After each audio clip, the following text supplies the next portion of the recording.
Hi everyone, welcome back to the channel. My name is Brittany and today we're going to be taking a deep dive into patterns.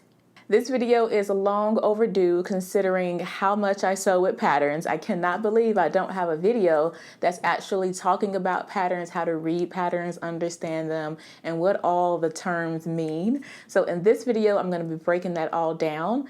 I do think it's going to be like a part 1, part 2 video. So in this one, we'll focus on the pattern envelope and the instructions. And then part 2, we'll actually cut out a pattern together. So if you are new to sewing and you just want to learn more about sewing with patterns, this video is for you. Let's get started. For those of you that do not know, I started sewing back in 2014. I am self-taught. In 2016, I created my blog, BrittanyJJones.com, as well as this YouTube channel. So I had been sewing about 2 years before I started my YouTube channel, and I just loved it. I wanted to share what I had learned, which was very little. I still didn't completely understand sewing with patterns, but as I continued to sew, record videos, and share, I learned more along the way. So for this video, I'm going to be using this pattern right here as a demonstration, and this is McCalls 7604. I'm using this pattern because it is a Learn to Sew for Fun pattern, which is a collection of easy pattern for beginners that they have. I'm also using it because I have doubles of it, and I can show you the different sizes of the pattern. The first thing about the pattern is the brand name. So this right here is a McCalls pattern. There's also other pattern brand names like Simplicity and Vogue and Butterick. You also have some indie companies as well. So you would most likely see a brand name at the top of the pattern. All the patterns are also labeled numerically. So you see this one is 7604. So the M is for McCalls, 7604. If you're getting a Simplicity, a Vogue, or Butterick, so it would be a B in the number or V for Vogue and the number to follow. You can find these patterns online by typing in the brand name as well as the pattern number. You can also search for them in the craft stores. They have pattern drawers, and you can find the specific pattern by looking at the drawer. They have them labeled by McCalls, Vogue, Simplicity, Butterick, and I also think Cubic Sew is in the drawers as well. And you just search for the number. So they have a drawer. It'd be like 1,000 through 2,000 in this drawer. The next drawer, 2,000 through 3,000, and so you just look through there and you find your number, and then you will locate your pattern. They also have catalog books there as well. So say for instance, if you really just want to sit and browse the patterns and see what's in the new collection, they have a book of the patterns in the store that you can sit through and just kind of flip and look, and then you can find the pattern name and number there as well. Personally, I like to do that online. That way I can search for what I'm looking for. So when I do go to buy or order online, I can just go straight there. If I'm going into the craft store, I don't have to sit and flip to the book, get the pattern, get out, and go home. The next key thing on the pattern is the pattern size. And we're going to talk about how you decide which pattern to buy. But you can see this one is in extra small, small, and medium. And this one here is in large, extra large, extra, extra large. On the pattern, you will also see that they have different views. So they have a view for A, which is a shorter length with the ruffle, a view for B, which is a little bit longer of a ruffle, C has the tiers, and 3 is just a long skirt with no tiers. So you will also see the different views and variations of that pattern on the pattern envelope as well. For the Learn to Sew patterns, which are great for beginners, they actually tell you what you will be learning and doing in the pattern. So for this one, you're going to be learning how to sew a tiered skirt. You're going to learn how to sew an elastic casing, and then you will learn how to sew gathers. So let's go ahead and flip onto the back and learn some more information there. On the back of the pattern envelope, again, they have the number. So again, this is McCalls 7604. They also have a description for you of what the pattern is. So this is a pull-on skirt. It has a flat front and back elastic waistband, length and tier variations. The combinations are the different sizes of the pattern. So again, the Y is for the extra small through medium, and the ZZ is the large through extra, extra large. You will also see suggested fabrics on the back of the pattern. So if you're new to sewing and you're not quite sure what fabric should I buy for this, what would work well for this, you can just take a look at the suggested fabrics on the back of the envelope, and they usually have about 4 to 5 listed, and then you can just pick from there, order online, or buy some fabric in the store to make your project. For the suggested fabrics, they've listed cotton blends, a lawn, a chambray, polished cottons, and a linen would also work great with this. I would buy a linen for this skirt personally. So let's go ahead and look down at the sizes. So you see across from there, they have the different sizes. They also have the numbers for those sizes under there. So the extra small is 4 through 6, the small is 8 through 10, the medium is 12 through 14, and then so on and so forth. You can see on the back of the pattern with the large being the 16 through 18. I'm gonna go ahead and read it because you probably can't see it. The extra large is for the 20 through 22. And the extra large is for the 24 through 26. So if you're thinking, all right, so how do I know what size would I need to buy and make? So first, let's decide what size pattern do we need to buy, because as we mentioned, it's 2 different sizes. Are you going to be in the smaller size pattern envelope or the larger size pattern envelope? To find that, we need to find our body measurements. So right here on the back of patterns, they always have a list of body measurements. And so for each size, they have listed at the top, they have the bust measurement, the waist measurement, the hip measurement, and the back waist length. These are the measurements that you would take your measuring tape, you would measure yourself at home, and using those body measurements, and you can decide which pattern envelope you need to buy. So since this is a skirt pattern, we don't need our bust measurement because it's a skirt. So we do need our waist and our hip measurement. So then you will flip onto the back and you will find your waist measurement. For my waist, I am hitting right here between the large and the extra large. I'm like a 33 and a half right now. So that is what my waist measurement is.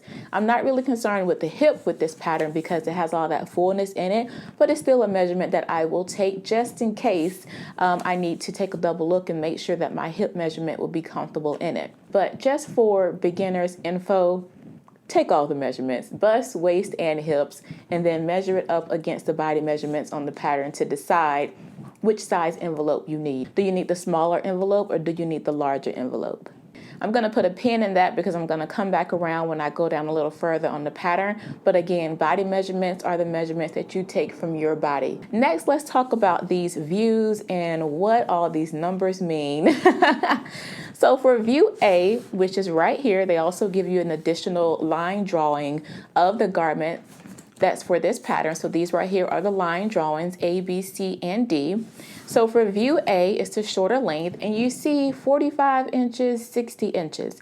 This right here is the width of the fabric. So I have a piece of fabric right here. So right here is my piece of fabric. I have it right sides facing. So this is the right side of the fabric. This is the right side. And it's just folded in half facing each other. So that 45 and 60 means the total width of this fabric once it's opened out. All right, so we open this out. It needs to know this total width of the fabric. It's going to be either 45 inches, 60 inches, but it varies, okay, because a lot of cottons is like 45, maybe 48. Ankara fabrics are usually 45 inches wide, and then you have a lot of garment fabrics that are about 58, 59, 60-inch width. So that is important because you need to make sure that you are buying the right yardage for the width of that fabric. If the project that you're working on, if it says 60-inch wide only, but you don't notice that and you buy a 45-inch wide in that same yardage, then you will not have enough fabric. So that is what the 45 and 60 means. It is the width of your fabric when it is opened up completely. Not when it's folded, but when it's open, you need that total width, and that is what those numbers mean. So for view A, you can have either 45 or 60-inch wide fabric, and then it tells you the yardage that you would need for the size. Again, we took our measurements, so we know what size we're going to be cutting. So now we can come over here, we can find that size and just go down to the view that we want to make. So let's say you want to make the large and you want to make view D. So here's the large. I'm going to go down to view D. And I can decide, this fabric I want is either 45 inches wide or 60 inches wide. You would take that to the counter and you would ask for 2 3/8 yards of fabric. And from here, I always like to get at least an additional half yardage just for pre-washing purposes, especially if you're using cotton, chances are it will shrink. And so you don't want it to shrink and then you don't have enough. So depending on the type of fabric that you're working with, the garment that you're making, think about the pre-washing and the pre-treating and how that fabric would act. And if it is prone to shrinking, then you should consider getting at least a half a yard extra. So again, you would go to the counter and ask for 2 3/8 yards of fabric. The next thing on the pattern is fusible interfacing. Now this is available in packets if you like to buy the interfacing in packets. It's also on bolts, just like fabric. So once you find the interfacing place or the cart in your store, then you can take that to the counter and you can request to cut out however much is needed for the size that you are cutting. So this fusible interfacing, it needs to be 18 inches to 20 inches wide. And for the large, I need to get 3/4. Next are the notions. Notions are the things like the thread, the buttons, the zippers, the elastic, the extra things that you need to put the garment together. So for this project, we need 3/4 of a yard of 1 inch elastic. So the width of the elastic is 1 inch and we need 3/4 of a yard of that 1 inch elastic. Now down below that, we have the finished garment measurements. Now this pattern really doesn't go into details like I would like to share. So I'm gonna pull another pattern. This right here just gives you the width of the lower edge, which is great if you want to know that info. But I always like to know what the finished garment measurement is going to be for the bust, waist, and hips. So I'm going to grab another pattern right here. This one right here is McCalls 8092. I just recently made a video on this pattern.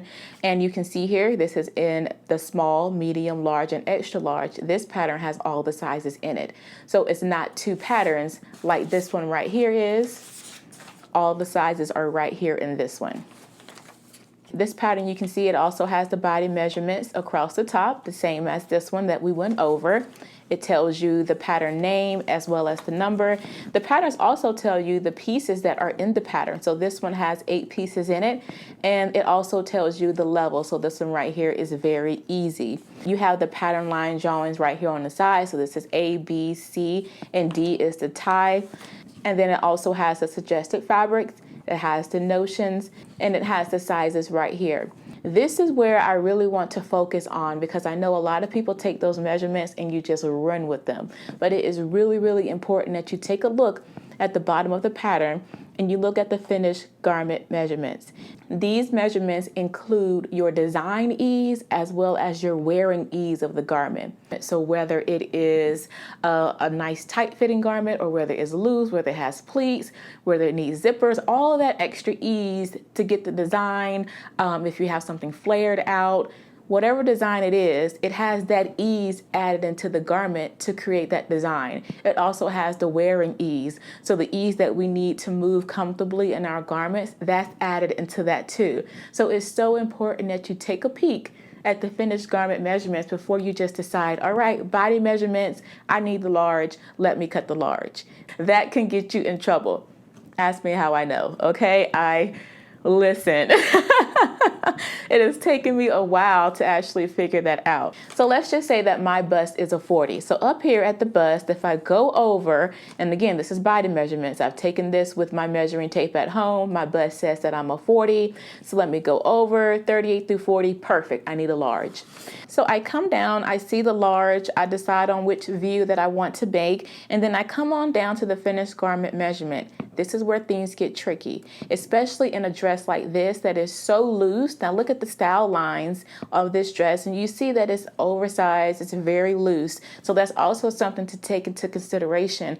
What is the look that you're going for? You don't want to go too small on the ease, you don't want to go too large on the ease, but let's take a look at the finished garments for the large for the bust.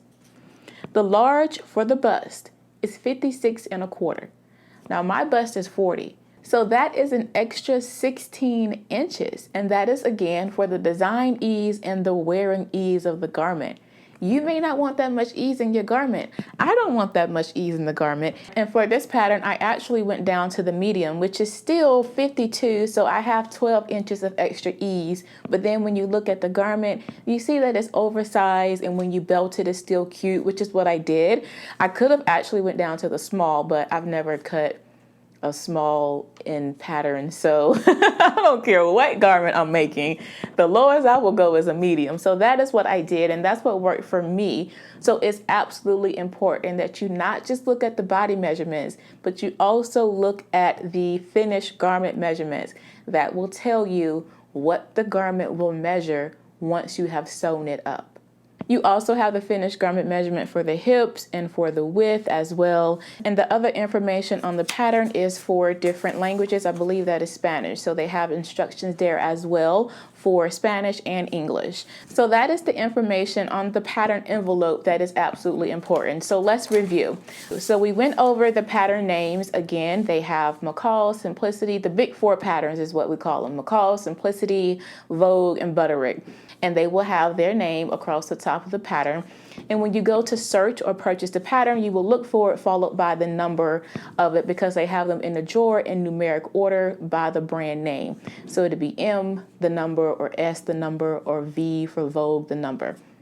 We also talked about the size. Some patterns come with the sizes all included in one envelope. Some come with two. So you need to know the size. Are you going to buy the smaller envelope or the larger envelope? And that is based off the body measurements and also off the finished garment measurements. Because let's say, here's a good one. Let's say that you looked at the body measurements and you said, okay, I'm going to cut the large. And so you grab the large, and then you get home and you look at the finished garment measurements and you realize, I could have got the medium, which is what happened to me, which is why I have two of these patterns. So it's definitely important to look at the finished garment measurements. And this pattern right here did not have them listed. So I will have to open it up to see if they have the finished garment measurements on the pattern, which they usually do. They always, I'm not going to say always, but usually on the front pattern piece, they will have the finished garment measurements printed on there if they're not on the back of the pattern. So we talked about size. We also talked about the patterns having the different views. So you see A, B, C, and D right here for this one as well as this one. On the back of the pattern, they give you a description. So this one right here has a description of the pattern along the top. You also have the combinations of the pattern, so either the smaller size or the larger size. You have the suggested fabrics. You have your body measurements, and we talked about that. Take those with your measuring tape at home, and then you can match those up to the body measurements on the pattern. You have the list of the sizes. You have the yardage. We talked about 45-inch wide or 60-inch wide fabric. And once you have decided on your size and the view that you're going to make, then you can find the yardage that you would need to ask to be cut. We talked about the interfacing and additional notions that you need to pick up as well, finished garment measurements, the line drawings here, and how important it is to look at the finished garment measurements. Now, I originally said that this was going to be a part 1 and a part 2. I think this is going to be a part 1, part 2, part 3. I do not want to overwhelm you, and I realize that that is a lot of information. So we're just going to cover the pattern envelopes today. In the part 2 video, we will cover the pattern instructions, the guide, and go through learning about the layout, grain lines, seam allowance. We'll cover all that in part 2. In part 3, that's when we'll cut out a pattern together. Well, that is all for this video, and I really do hope that you all enjoyed it, especially if you are a beginner. I am working to build up a playlist with videos that are perfect for beginners and lots of information there. So this video will be added to that playlist. And again, I really do hope that you all enjoyed it. Be sure to like, comment, and subscribe. Turn on those notifications, and I will see you all in the next video. Blessings, everyone. Bye.